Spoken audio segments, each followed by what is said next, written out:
Hello, and welcome to another episode of Ray's Review. Music Reviews, RMR, RMR. as we like to call it around here. Nice.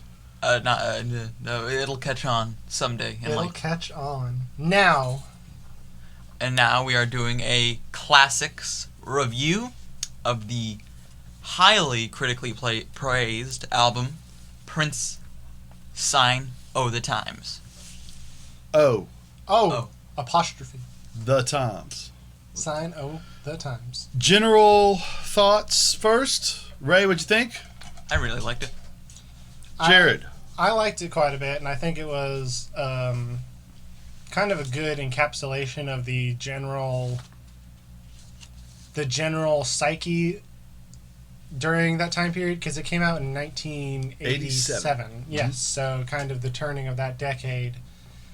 And at that time, like, kind of being more aware of, like, the darkness in the world and all that, and trying to work through that in different ways, like the song goes through. Right. The album goes through. Right. So I think it's a great little time capsule as to what the public was like at that point, if that makes sense. Absolutely. And the confusion.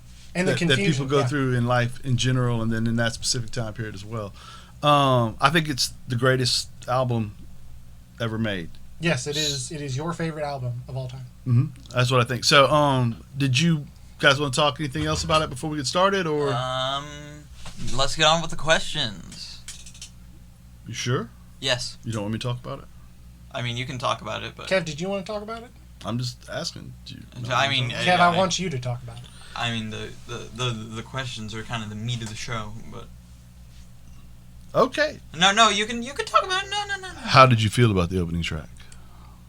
I think it was a great opening track. I think it set the tone for the album of different escapisms from all the awful things that were happening in the news and stuff like that. I think a lot about the line where it's just like high on crack toting a machine gun. Yeah. I just think about that constantly. It's just the way he says it is really good. Right. And well, he pronounces and enunciates and slips in and out of different styles very easily. Yeah. And the part about, the last, my cousin tried reefer for the very first time, now he's doing horse, it's June. Yes. You know what I mean? And that the rocket ship exploding is the Challenger, and we're still trying to fly, and sending people to the moon, but we can't feed people. That those are time. Once we started getting to the moon, obviously that's a little bit. The questions of what we are obligated to as a society towards one another are pretty timeless, and so he does hit on that pretty hard through that whole time, and it rocks. It rocks, dude.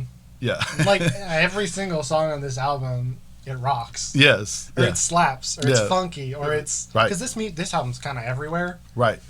Exactly. It is expansive. That is my point when I say that I think it's the greatest rock album, greatest album. I don't think you can put a genre on it. No, but my point is every genre's in there. Yeah.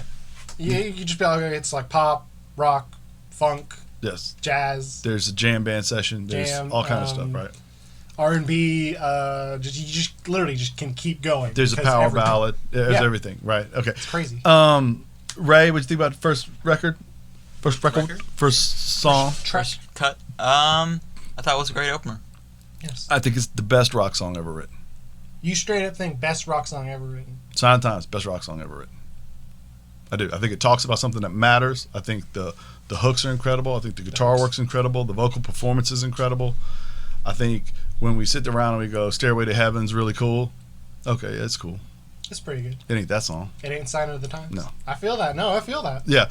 But, and don't get me wrong, I'm not knocking every other song ever. I like a lot of songs, but it's just, to me, it's just... That's the pinnacle. Yeah. I don't think you can get better than talking about something that matters and saying it in a way that matters.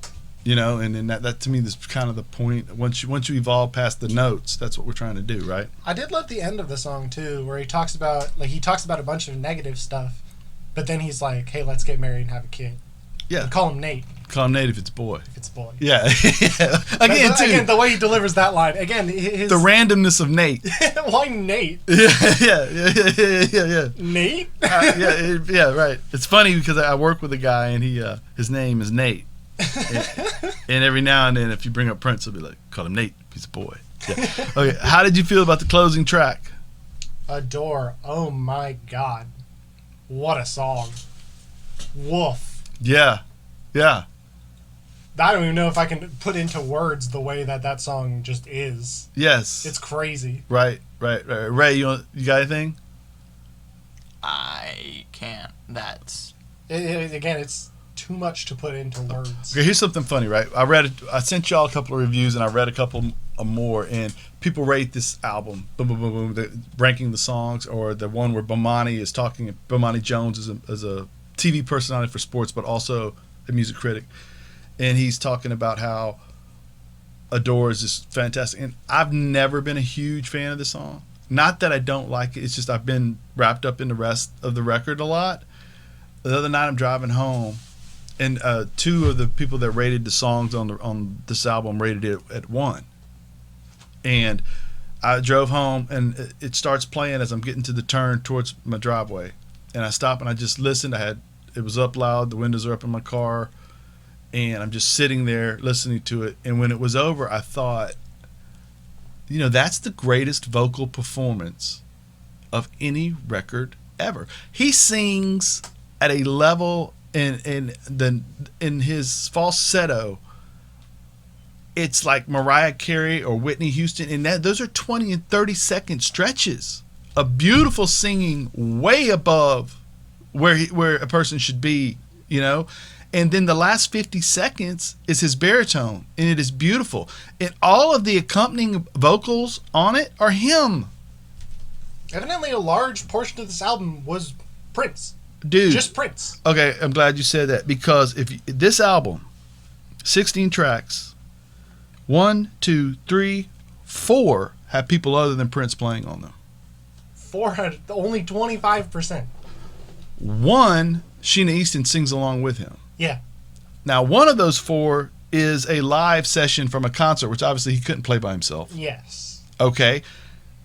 Dude.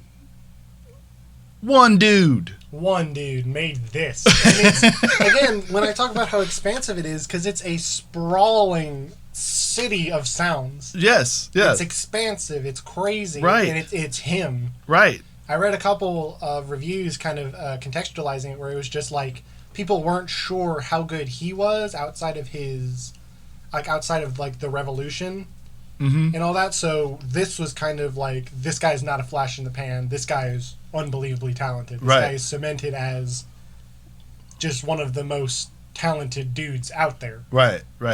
Well, what's crazy too is that people would think that, because his commercial success doesn't come till 1999. The album 1999. But the albums before that, a lot of those are just him. And yet, but a lot of it it has a niche, you know what I mean? And it didn't hit the airwaves, like it wasn't getting heavy radio play. He was an R&B station guy. And then when 1999 comes around, boom.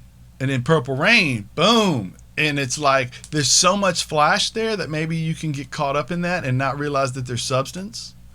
And obviously his players are very good, but at that point we didn't really know that he was better at their instruments than they were, and that kind of thing, right?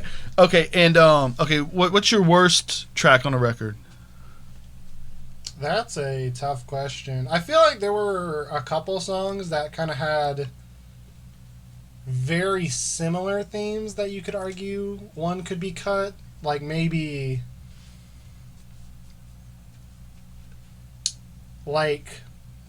Hot Thing. I don't know, dude, because they're all bops, and it's just like, I don't think I would want to cut any of them. I don't know. Maybe Ballad of Dorothy Parker, because I didn't quite get that one. It was about like taking a bath and almost cheating, but like also taking a bath with your pants on. Right. I'm not sure exactly what that meant, right. But I felt it. But I'm not exactly sure.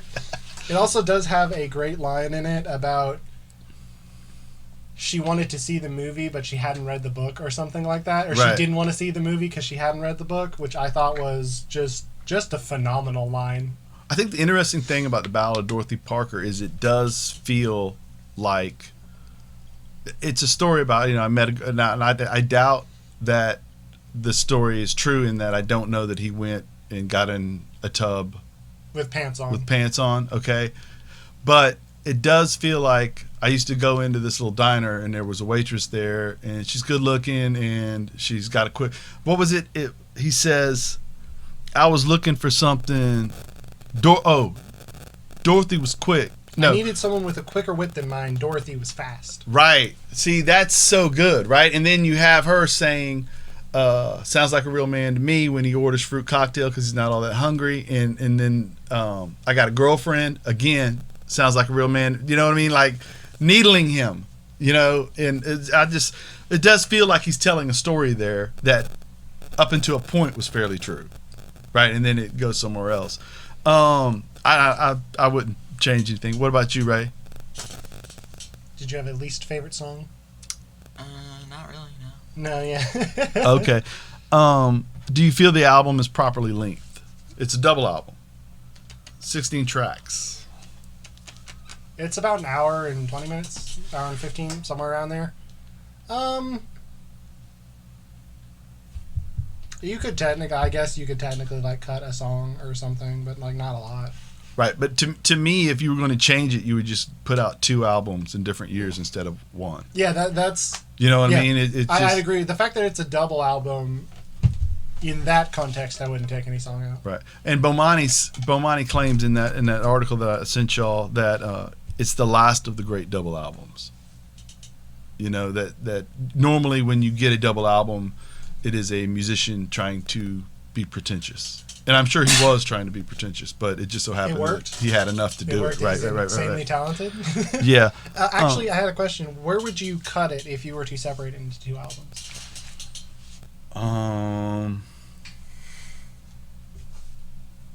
I would almost cut it after Slow Love and before Hot Thing.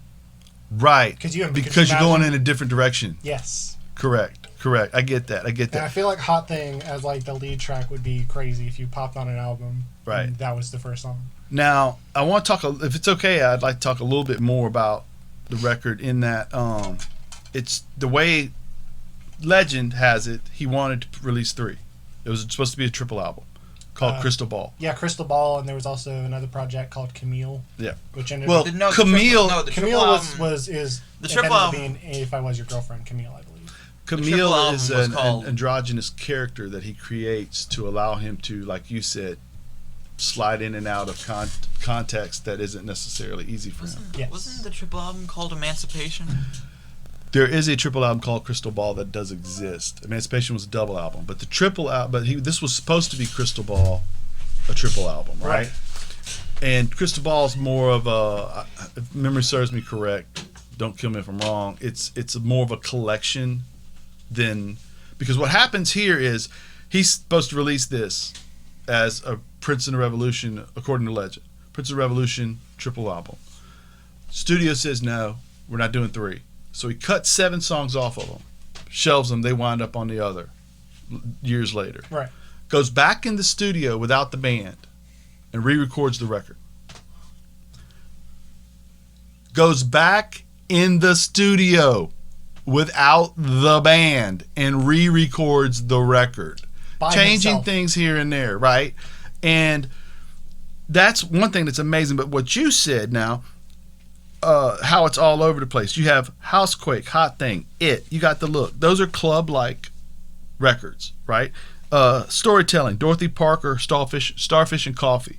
I'll get to Starfish and Coffee in a minute. The James Brown style stuff. It's going to be a beautiful night. Play in the sunshine, or very big band feels. Oh yeah, right. I think the live version of "It's a Beautiful Night" was important to have on the album. Correct. Especially before a door. Yeah. Yes. Oh God, yeah. Yeah, and then you have the R&B stuff: "Strange Relationships," "Slow Love," "Forever in My Life," "If I Was Your Girlfriend," "Adore." Then you have like the rock style songs, right? You have "Sign of the Times," "I Could Never Take the Place of Your Man," "The Cross." "The Cross" is such a special record in that at that point in time, it's 87. Aerosmith's releasing Angel. Sammy Hagar is the new lead singer of Van Halen. Power ballads are a thing. And Prince hits you with a power ballad with all the guitar work that should be in if you have a guitar god beside you. And yet it's about religion. And it's about the same things that Sign of the Times is about, but it's telling you your way out is through a faith. And dude, Creed's been trying to do that their whole career, right? Nobody does that. Nobody mixes rock with a belief in a higher being Not properly. successful. They always screw it up somehow or another, right? Or it's not really about God. Creed's Christian? And nothing. I thought With Arms Wide Open was just a stupid song. No, get it, Creed, like Jesus. But I'm talking about God, but it's really an ode to a girl. They never really get it right. You know what I mean? I know, absolutely. And this is such a perfect record. And then if you want to go to, go into like I Could Never Take the Place of Your Man. That's a story. I know this girl. She's had a rough go of it. Her man left her. She's got a baby and another one on the way. Right, and she wants to have a one night stand, but she hopes it's more. And he kind of turns down the one night stand because I can't take the place of your man. You know, I right, could never. Right, but a lot of guys would hop on into that. You know what I mean, and deal with consequences later. Whereas he backed away and was like, "Hey, you got a lot of going on over there." Maybe. Right, and there's If I Was Your Girlfriend. The content in that song that was my favorite. Dude. Just like I love the concept and like the subject matter of just kind of reframing a relationship that if you were your girlfriend's girl space friend, right, you would have in some ways a more intimate relationship with her. Right. There is a barrier between you and I because I'm a man and you're a woman, and for whatever reason, whether it's our sexuality, whether it's the pressure that's involved with that, whether it's me trying to be a guy and maintain that, if we could tear that wall down, how happy could we be? Yeah, like I could pick out clothes for you. Well, that was the thing too. Notice that. Notice that he says, would you let me dress you? And then he stops and he goes, help you pick out your clothes. Yeah. Because there's a difference. Reframing it. Right. And he goes back to that line because he wants to make sure that you realize I'm not trying to create who you should be. I want to help enjoy who we are. Yes. Oh my God. Right? This song was so good. Oh my God. It is so good. In Strange Relationship, again, the content of I can't stand to see you happy, but I really hate to see you sad. You know what I mean? And how do we do that? Right? Oh my God. The opening line to it, let me pull it up because it's crazy. I guess you know me well. I don't like winter, but I seem to get a kick out of doing you cold. Unreal. Right. Exactly. Unreal. Exactly. Oh my God. But and you asked before we were on air about Starfish and Coffee. Yeah. So you wind up the story with Starfish and Coffee.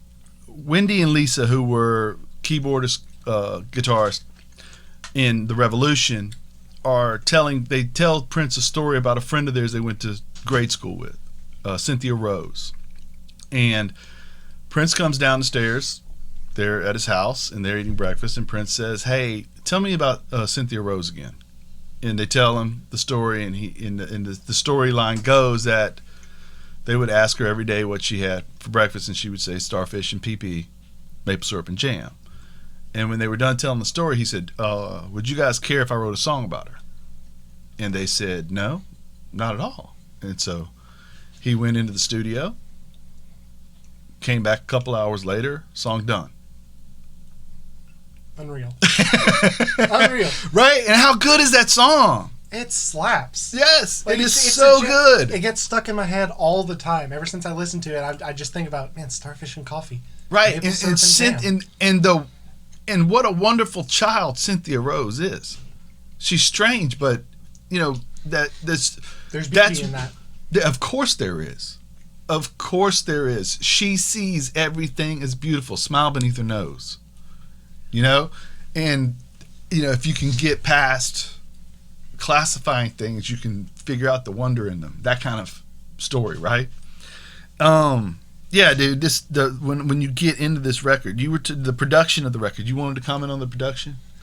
Good Lord. It was during the cross when I kind of came to the realization that this dude is just like a savant. Yeah. Like, again, he made music in every style immaculately by himself. Right. And the cross, again, I think that's musically probably my favorite song on the record, just because it sounds perfect. Right. Right. It just really is just like the pinnacle of a genre that he's not even like super into. Right. It's crazy. Correct. It's like it's every now and then Bomani will retweet or put out there the YouTube clip of him playing the guitar solo of My Guitar Gently Weeps with like all the best guitarists of all time around him, and it's, first of all, they picked him to do the solo. Okay, and he always captions it with your constant reminder that Prince is better at playing guitar than your favorite guitarist, right? And that's but what you're talking about though too is that'd be great if he was just musically gifted like that, but the ability to, and I do think that in his later music to some degree he's isolated himself from people here, but he hasn't been living in that castle a long time, and so he still has these memories of close relationships, and he's worked with bands that he's not necessarily, he's the boss, but he's the boss because he's better. He's not the boss because he's the boss. He hired them. Yeah. They were a band together at one point, right? And this is when he's starting to get to that point. This is when he's creating, like 84, 3 years before this, he kind of puts together The Time, and 82, 83, 84, More Stay in the Time, and writes their hits. That's when you talk about production of the record, though. If you ever see a record produced by Jamie Starr, that's Prince's alter ego. That's Sheila E. He wrote these songs. He produced these songs for other artists. That's More Stay in the Time. I want to say More Stay in the Time's first record is just him and Morris Day. Right? And then The Time comes along and learns the instruments later. And that's Jimmy Jam and Terry Lewis, who are Hall of Fame producers in their own right. The Rhythm Nation with Janet Jackson, they were in that band. But anyway, I'll digress from all that. What do we rate this album out of 10? 10. 10. Yeah, I'll straight up give it a 10, yeah. Okay, I'm gonna go with a 20 for Cynthia Rose's favorite number. You're right. To me, the Tokyo Dome travels with this album all over the world. Yes. 20 out of 10. Breaking the scale. Right. Okay. Okay, now we are done with the classics review. We'll never be done with Prince. Yeah, I'm going to be listening to this. I'm going to be bumping this album. Never going to be done with Prince. We're going to be done with Prince. We can change the subject, though, if you'd like. I was going to say something, but... I'm still going to be thinking about... Go ahead, buddy. I'm sorry. But right now, we are doing battles. Do some head-to-head action. Some battles. You've been working on your beats? Yeah, dude, absolutely. I can't make that joke like 4 times in a row. Yeah, that's Woo! Okay. Here, now, Go ahead. who are we starting with? Whoever you want. I'll do one. You go. He's going to do his. Okay. Start. Oh, okay. Daft Punk versus Gorillaz. Who do you think is better? Gorillaz. Gorillaz. Okay. Oh, wait. Okay. We do that. I fell out of order. Do that. All for Gorillaz. Gorillaz. I'll go I as well, just barely. All for Daft Punk. I. Interesting. Okay. I'll go first since I'm the only. The only Daft Punk. I'm a huge Daft Punk fan. Okay. So. I still believe that Get Lucky is top 5 best singles of the 2010s. Of all time, really. Probably top 15 of all time. Oh, yeah, 100%. 100%. That song rules. I think Random Access Memories is like way better than people originally thought it was coming out.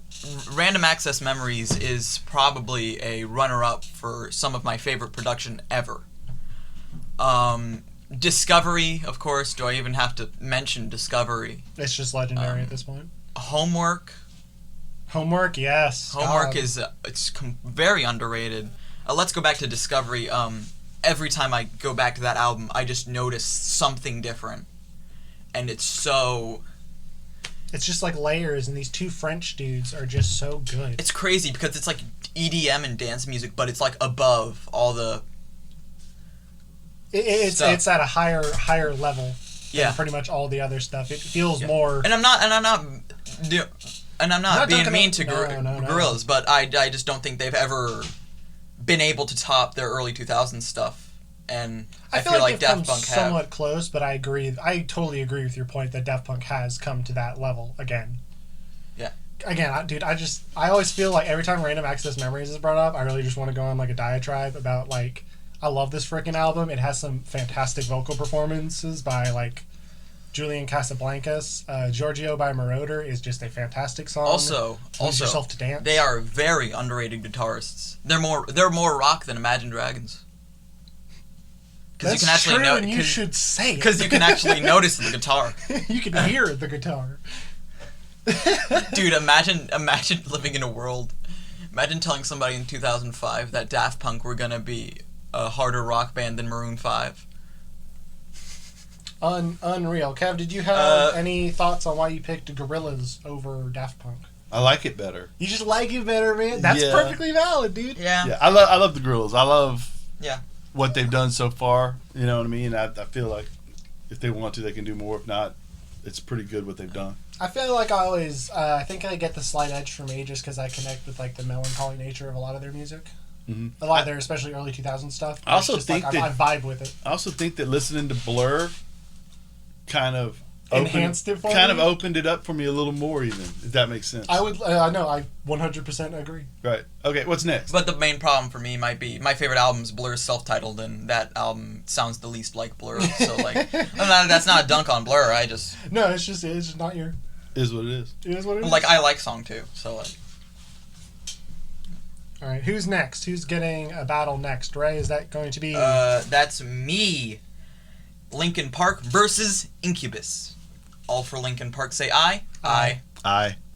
Ooh, rough go for Incubus. I expected you to stand up for Incubus. Okay. I shall not. Jared, what's your reason? I haven't listened to a super large amount of Incubus, but pretty much everything I've heard from Linkin Park sounded, and the high points of Linkin Park sounded better to me than all the Incubus stuff I listened to. Like, dude, it's crazy when the worst song on your debut album is Crawling. Like, yeah, it's kind of like the quality of that is quite high. Dad, what's your reason? People dunk on Chester a little bit sometimes. Chester?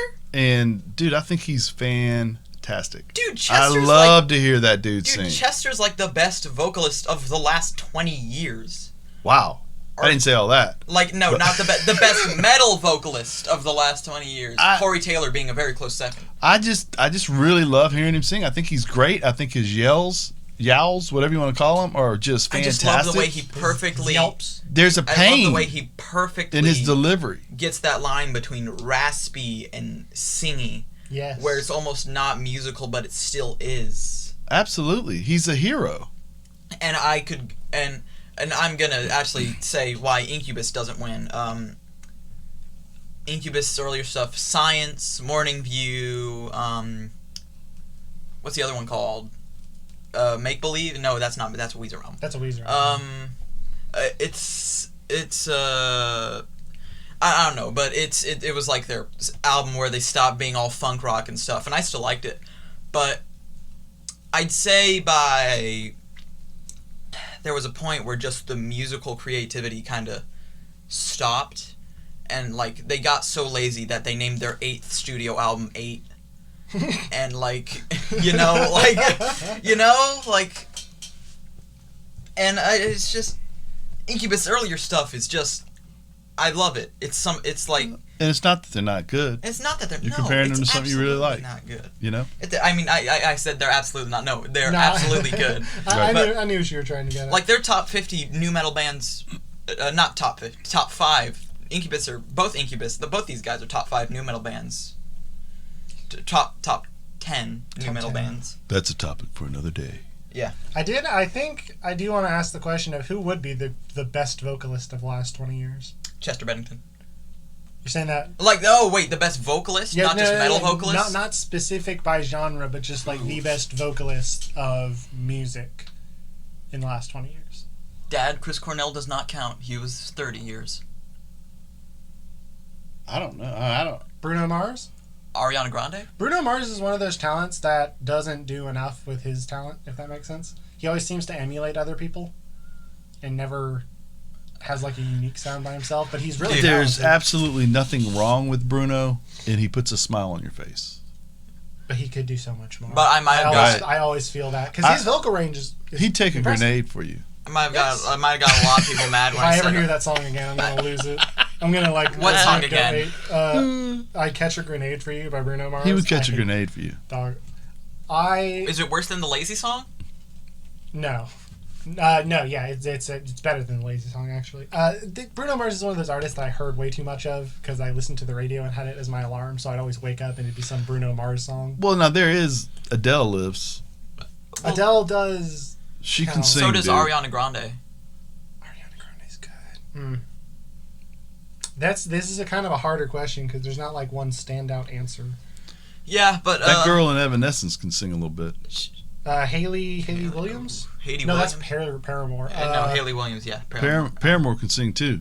Dude, She'd Gerard... sing her face off. Evanescence, though, that Dude, might actually be... I wish I had half the energy Hayley Williams has during a performance as I had, like, a second of my living life. Have you ever listened to the Bring Me to Life, the version without the rapping? Because evidently the rapping was added by the studio.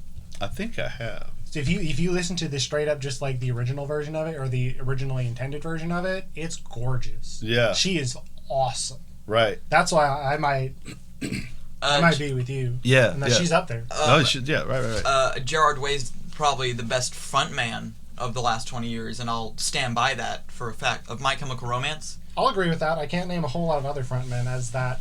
He stands has alone kind of fallen for out. multiple reasons. Like Fall Out Boy doesn't really have a front man. Well, Fall Out Boy's frontman is Pete Wentz, and that frontman is their bassist.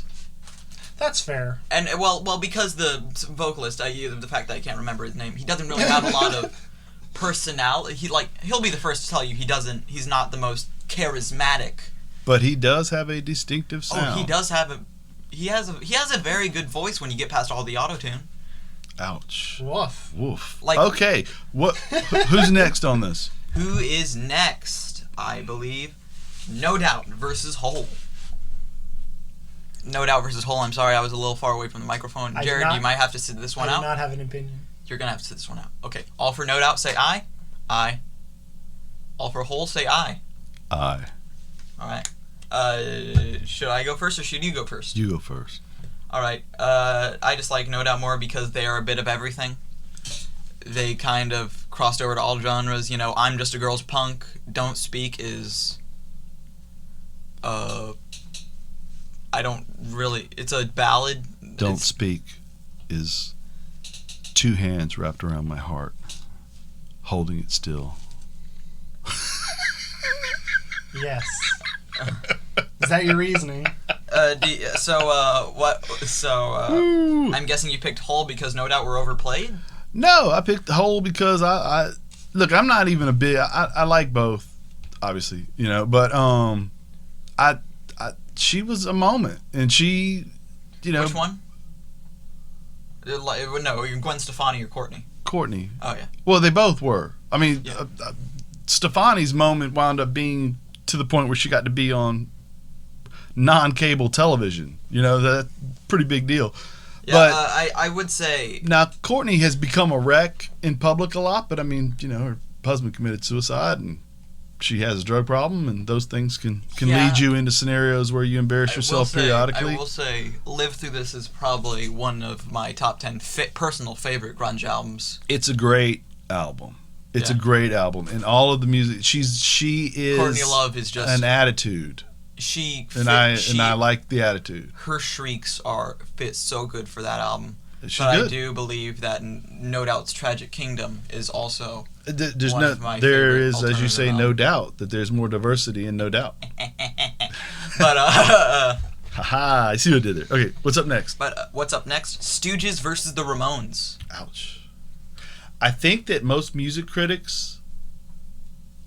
Why don't you vote? All Only vote for first, the I'm sorry. Stooges say aye. Aye. I don't think I've ever listened to a Stooges song. I Want to Be Your Dog.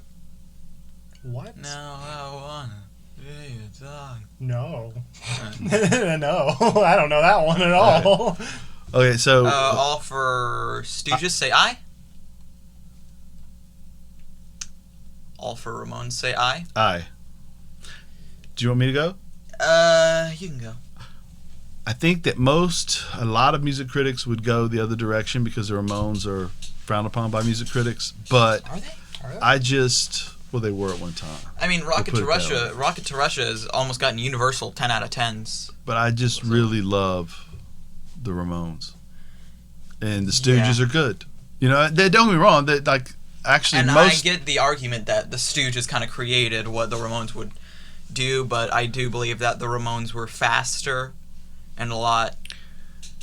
And I think if you include Iggy Pop's solo career, that changes the dynamic a lot. But we don't.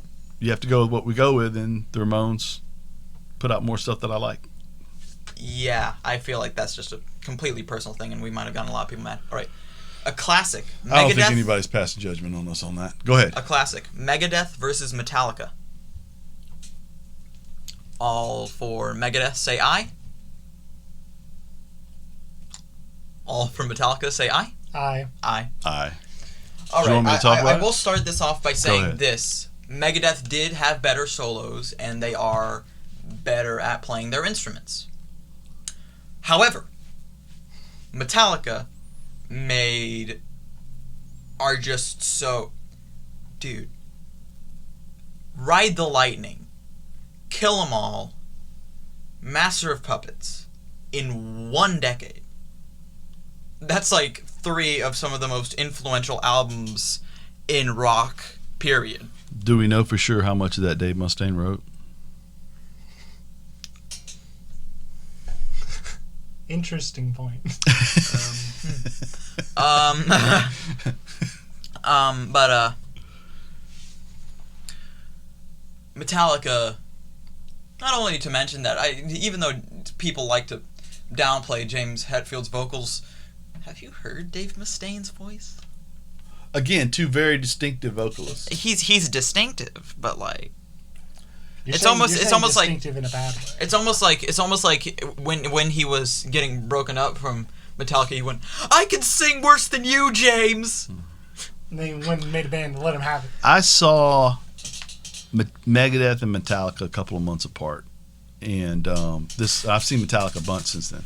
And before that all happened, I thought, and I would make the argument incorrectly, that Megadeth was better. And I liked his vocals better. You make fun of him right now, but at that point in time, I liked his vocals better than James's.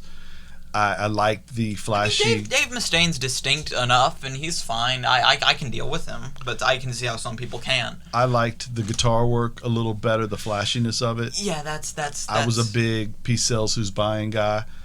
But to be fair, I saw Megadeth in Mobile, and it was me, one other adult, and a lot of middle schoolers.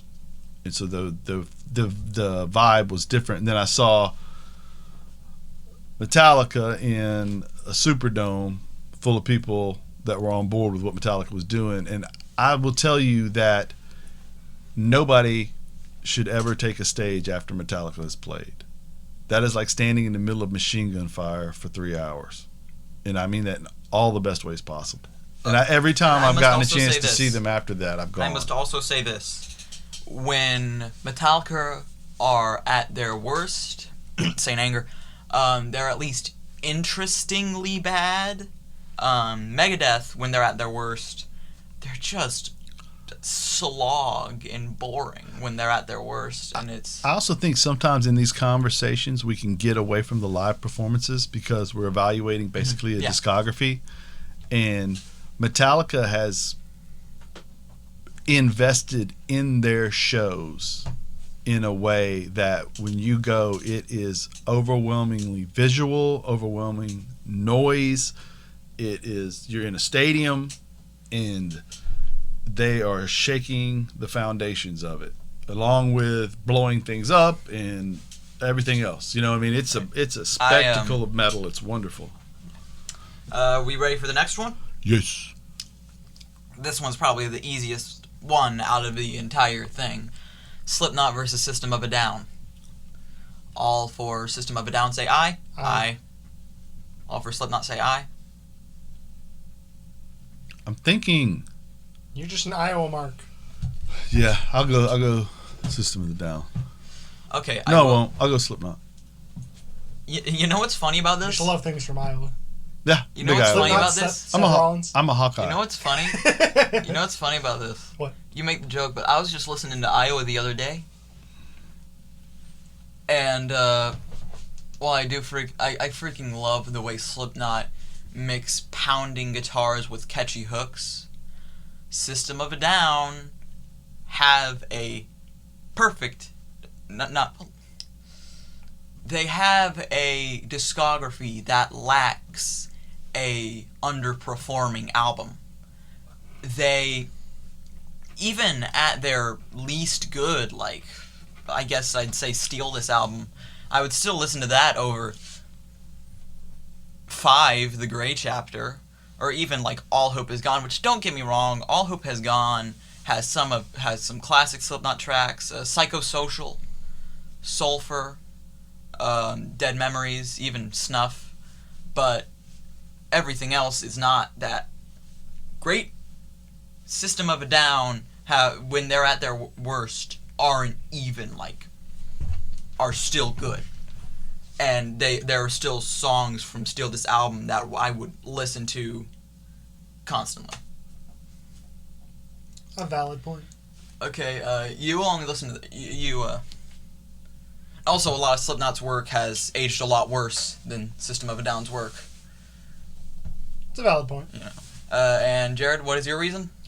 Just like stylistically, System of a Down I just like better. I just love the energy they bring. Oh my god, I never remember his name. The singer, Serge. I love his energy, man.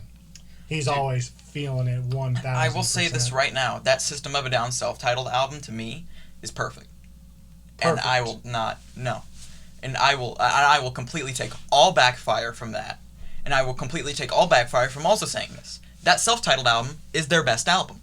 Ooh, and I will take bold. all of the every bit of flack I'm gonna get from that. Your conviction is strong. My opinions on System of a Down. Strong opinions. Okay, Dad, why did you pick Slipknot? Do you just like them better? Slipknot at their worst is Stone Sour, and I really like Stone Sour. Stone Sour. That's a band. Corey Taylor. It's like a acoustic band that Corey Taylor did. I really like them. After a while, their first song was actually on the original Spider-Man soundtrack. Bother. It's crazy because that song is a melancholy song about suicidal thoughts for a Spider-Man soundtrack, which is... Especially that version of Spider-Man. But Peter Parker, he's going through a lot. He's going through a lot. Puberty. Yeah. Uncle Ben dying. Yeah. His best friend's a gremlin. His best friend's also jealous of Goblin. him because his dad was a goblin before him. Can we just... It's tough on Pete. Harry is an awful friend. Why are you jealous of him? Most of his rich. parents are dead. Well, that's the point of Spider-Man, is that it's like way more human than a lot of other superhero things. Well, no, I'm talking about absolutely. I'm talking about why is Harry jealous of Parker? Well, right. Because Parker can't have anything. Because that's the thing, you know. Yeah, that's exactly what it's about. Right. But let's not get all wrapped up in comics. I love Spider-Man quite a bit. Yeah. I do too. He's my fave. Dad. Yes. What are your verses? Or het battles. The Police versus Green Day. Sting? That's Sting. Yeah. I don't think I've listened to much of Sting and the Police. You should. I should? You should. They're really good. So what is for the Police? I. For Green Day. I'm gonna be quite honest here. I have listened to a couple Police albums. I've only listened to the really good ones. That'd be all of them. So Either you're lying or you're misinformed. Well, I listened to the popular ones. Okay, go ahead. But I like Dookie pretty much more than most of them. We'll get into that in a different episode. But I quite like Dookie more than most of them, and American Idiot. While I'm at it, Who'd you pick, Kev? Police. Police. Why did you pick Police? Because they're better. Okay. Like a lot. Next question. That was a great answer. Next question. Next question. Okay, let's go with The Who versus Led Zeppelin. The Who. I. Zeppelin. I. Y'all want to talk? I will talk. Yes.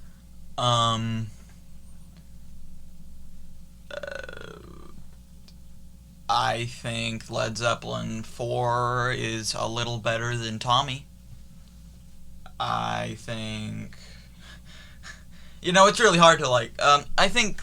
Yeah, these are two iconic bands, right? I think Led Zeppelin 4 is... No, Led Zeppelin 4. I know, I'm a normie. Led Zeppelin 4 is my favorite Led Zeppelin album. But, it's Led Zeppelin 4. It has Stairway to Heaven. It's Stairway to Heaven. I mean, Stairway to Heaven's good, but it's no sign of the times. You know what I mean? If you want to be taken seriously, never mention Stairway to Heaven on a podcast. It has Black Dog. It's no sign of the times. Black Dog. It's no sign of the times. It's no sign of the It has times. Black Dog. Black Dog. It's also not Love Ran Over Me. It's not Who Are You? I also quite like House of the Holy. I also quite like Physical Plural. Graffiti.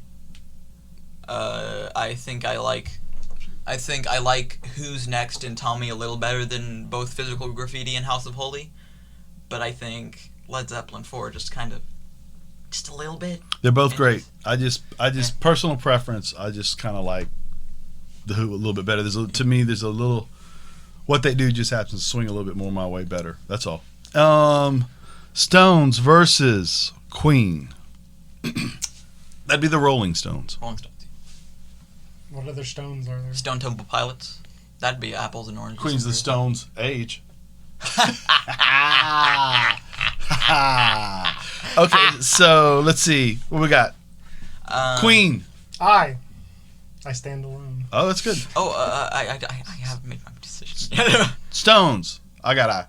Which thing? Why? I figured you'd pick Stones. Yeah, I'm a Stones guy.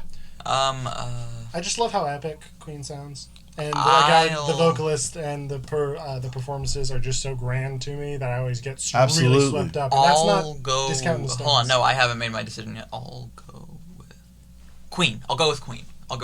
Sure. What was your reasoning? Would you like to continue? My reasoning is because Queen only have one underwhelming album, and that was with David Bowie. And the reason it was underwhelming because it was with David freaking Bowie, and we expected a lot more out of that. You don't like Under Pressure? I like Under Pressure, but that's like the only good song off that album. Huh. I don't know. I mean, that happens in all different Yeah, but kinds of they media. just didn't click. Yeah, Thought they'd you can click, get but they didn't. performers together, and sometimes it just doesn't click. Yeah, that seemed like they'd click too. But Rolling Stones had a huge dip in the 80s that Queen didn't really have. And while Rolling Stones did release one of their best albums, I won't go that far, but a really good album in 1981 known as Tattoo You, there were also some albums that were not that. And they were something, certainly. I feel that. And they just kind of had a real dip in there that Queen didn't really have.